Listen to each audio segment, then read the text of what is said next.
तो hello friend, मेरे प्यारे दोस्तों, मेरे प्यारे साथियों, क्या हाल चाल है आपके।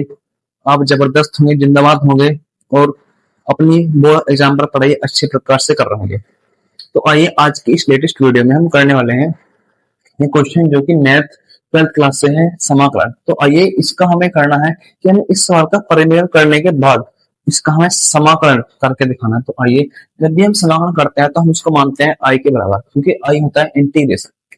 तो जब मैं इसको आई मानूंगा तो आई इक्वल होगा मेरा समाकलन 10x बटे sec x और प्लस में 10x। अब मैं करूंगा इसका परिमेयकरण, और हम जब भी किसी का बटे परिमेयकरण करते हैं तो हम हर हर हम इसके चिन्ह अपोजिट कर कर गुणा और भाग कर देते हैं। तो जब मैं हर को देखता हूँ तो sec x प्लस 10x है। तो जब मैं इसके चिन्ह को पलटूंगा तो मुझे इस चिन्ह को पलटना होगा, तो sec x माइनस के 10x से मुझे गुणा भाग करनी होगी। sec x माइनस के 10x,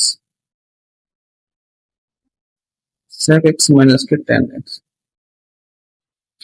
यहाँ पर मैं करता हूँ आई इक्वल, मैं इस 10 की इस sec x माइनस के 10x में गुणा करता हूँ तो ये मिलता है 10x इंटू में sec x और माइनस के 10 square x।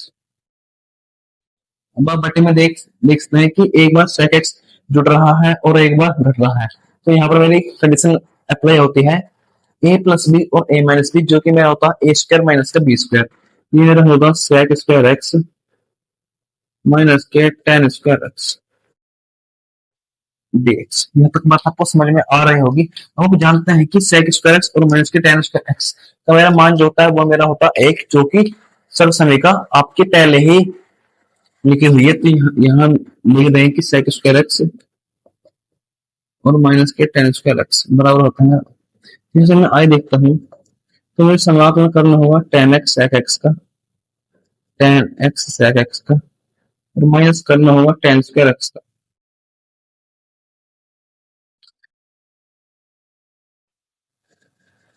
Ten square x का।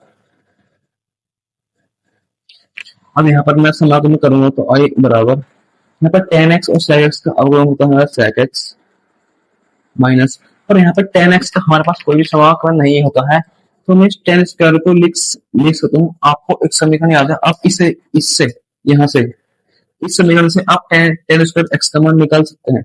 जब मैं यहाँ से 10 स्क्वायर x का मान निकालूंगा तो ये मेरा आएगा sec square x plus minus 1। तो यहाँ मेरा आ जाएगा sec स्क्वायर x माइनस का 1। वो यहाँ पर आई बराबर sec x, यहाँ पर आप अलग अलग समाकलन कर देंगे तो sec स्क्वायर x इंटू में dx और माइनस का 1 dx। अब यहाँ से समाकलन करते हैं तो ये मेरा आता है sec x को होता है 10x, और यहाँ पर मेरा होगा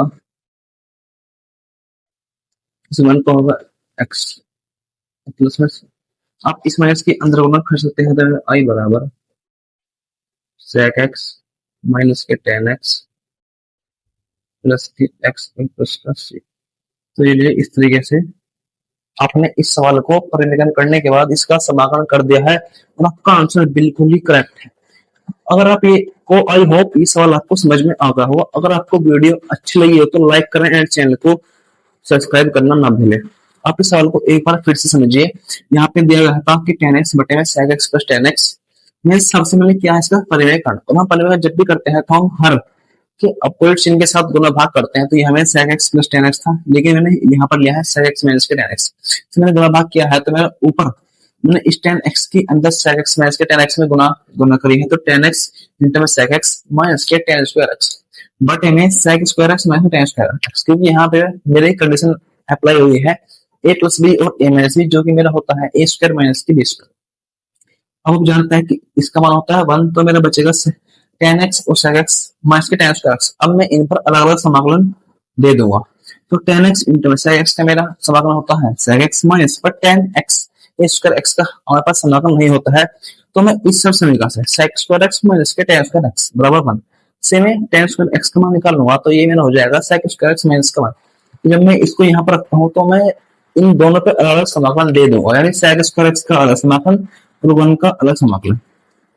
तो मैं समाकलन करता हूँ तो sec x माइनस के sec x पर x का मेरा होता है tan x माइनस इस 1 का होता है x, देख लीजिए 1 और प्लस में c जो कि मेरा होता है अचर पद। तो मेरा फाइनल आंसर जो मेरा आया है माइनस के अंदर गुणा करने के बाद वो मेरा है i बराबर sec x माइनस के tan x प्लस का x। तो इस तरीके से अपने सवालों को बहुत ही अच्छे प्रकार से हल कर लिया। तो बने रहिए वंस मैथ क्लासेस पर, जब तक के लिए थैंक यू, धन्यवाद।